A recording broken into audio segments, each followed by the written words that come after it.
By the grace of God, the world narrowly averted a nuclear catastrophe last night.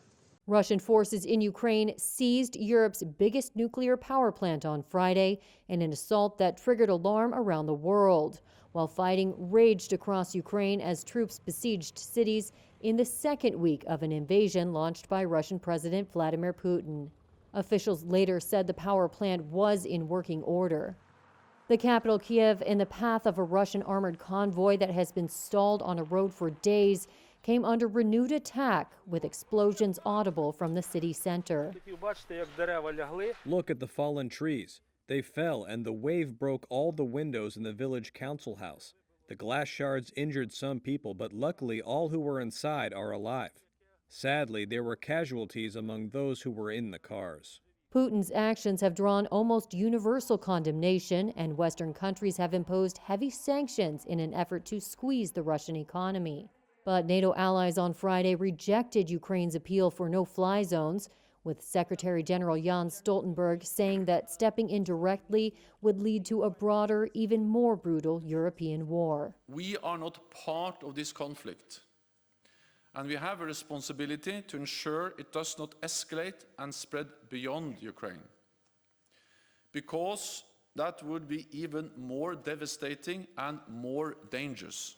U.S. Secretary of State Antony Blinken also rejected the no-fly zone, saying the only way to enforce it would be to shoot down Russian planes.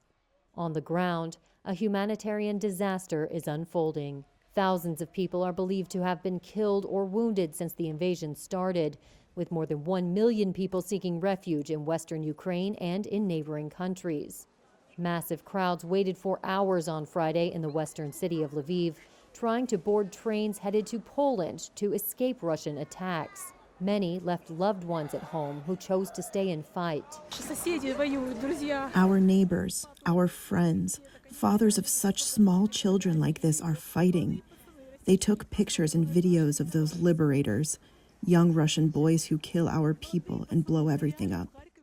Moscow denies targeting civilians and says its aim is to disarm its neighbor, counter what it views as NATO aggression, and capture leaders it calls neo-Nazis.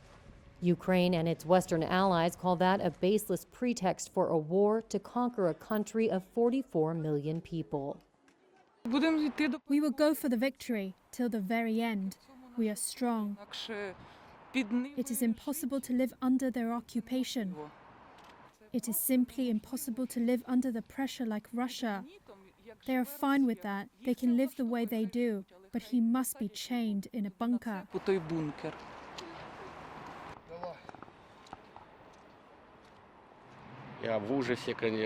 I'm terrified. I'm Russian. But I've been living in Ukraine for more than 50 years. It is horrific. There is no other way to call it. There was a fire at Zaporizhzhia nuclear power plant.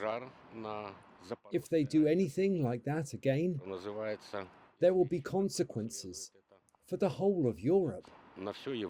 Nuclear collapse.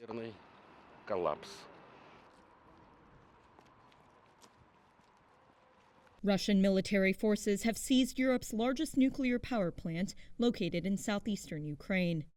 That's according to local officials who said earlier on Friday Russian forces attacked the Zaporizhzhia plant in the middle of the night, setting a nearby training facility on fire. The State Emergency Service said Friday the fire has since been extinguished, while the International Atomic Energy Agency said essential equipment was unaffected with no change in radiation levels. Speaking on Facebook late on Friday, Ukrainian President Volodymyr Zelenskiy called on Europe to act quickly to prevent a nuclear catastrophe comparable to the Chernobyl disaster of 1986. We are warning everybody, not a single state apart from Russia has ever shelled nuclear reactors. It is for the first time in our history, in the history of humankind, that the terrorist state turned to nuclear terrorism. Russia has already captured the now-defunct Chernobyl plant, which spewed radioactive waste over much of Europe when it melted down. A U.S. energy official said the reactors at Zaporizhzhia were being safely shut down. But nuclear expert Maria Ross-Rubly tells Reuters continued warfare around nuclear plants could result in a disaster worse than Chernobyl. If there is a nuclear meltdown, it is Putin's fault. He's the one who's made the decision to continue this invasion under such dangerous conditions. Russia calls its actions in Ukraine a special operation that isn't designed to occupy territory.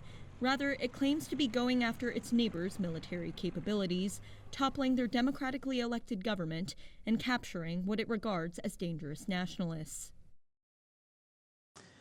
By the grace of God, the world narrowly averted a nuclear catastrophe last night. We all waited to exhale as we watched the horrific situation unfold in real time. I applaud the ability of the Ukrainian operators to keep all 6 reactors in safe conditions while under attack and to report as they were able to their nuclear regulator. Russia's attack last night put Europe's largest nuclear power at grave risk. It was incredibly reckless and dangerous, and it threatened the safety of civilians across Russia, Ukraine, and Europe. As a first step, we call on Russia to withdraw its troops from the plant to permit medical treatment for injured personnel, to ensure operators have full access to the site and are able to communicate with nuclear regulators, and to allow the operators to conduct shift changes to ensure the continued safe operation of the plant. President Putin must stop this humanitarian catastrophe by ending this war and ceasing these unconscionable attacks against the people of Ukraine.